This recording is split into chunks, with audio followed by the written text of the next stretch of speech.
Në Shqipëri jam rekordmene. Në botë nuk e di, po në Shqipëri jam e vetmja që jam 15 herë kampione në Shqipëri. Eglandina është dentiste me profesion dhe ka pasion shahun. Ajo ka ndërtuar një karrierë të jashtëzakonshme duke u shpallur 15 herë kampione. Pasioni im ka nisur në një periudhë shumë të hershme, kur unë isha vetëm 5 vjeç. Si çdo sport tjetër, edhe shahu është sport i vështirë, që po nuk punove, nuk arrin rezultate.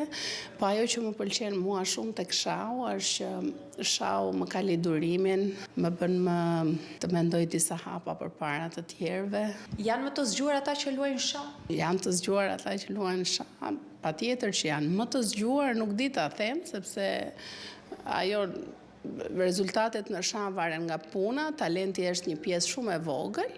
Sa herë je shpallur kampione në shah? Unë jam 15 herë kampione në Shqipëri. Aktualisht jemi dhe kampion të ekipit të Tiranës që dolëm në nëntor të 2025-s, jemi në fuqi, dhe në kampionatin kombëtar dola e dyta. Burrat apo gratë janë më të zgjuar ose kanë më shumë prirje për të luajtur shah? Meshkujt kanë pak më shumë kohë në dispozicion, mbasi femrat kanë angazhime të tjera. Unë jam nën me 2 fëmijë, kohën e kemi pak më të reduktuar. Shahistët meshkuj kanë një elo më të lartë për shkak se merren shumë me shahun. Cilat janë qëllimet e tua? Nuk e di kur do ta lë shahun, ndoshta kur të mbyll syt dhe unë, është pjesë e imja tashmë.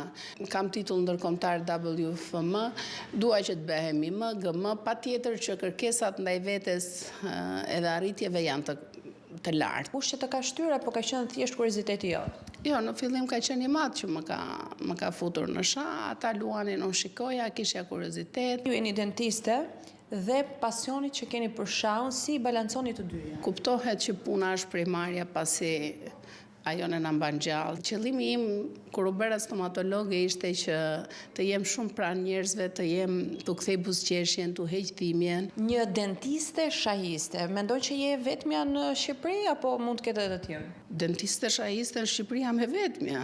Dentist shahist është edhe një kolegu jon që është Franca Shiku, kurse femër jam e vetmja. Të rinjt në Shqipëri e duan shahun? Ka goxha tërheqje nga të rinjt, shikoj goxha fëmijë, vajza, djem të cilët angazhohen me shahun. Dhe në qoftë se ti nuk do bëhesh një kampion në shah, do bëhesh një njeri i duruar, do bëhesh një njeri i maturuar.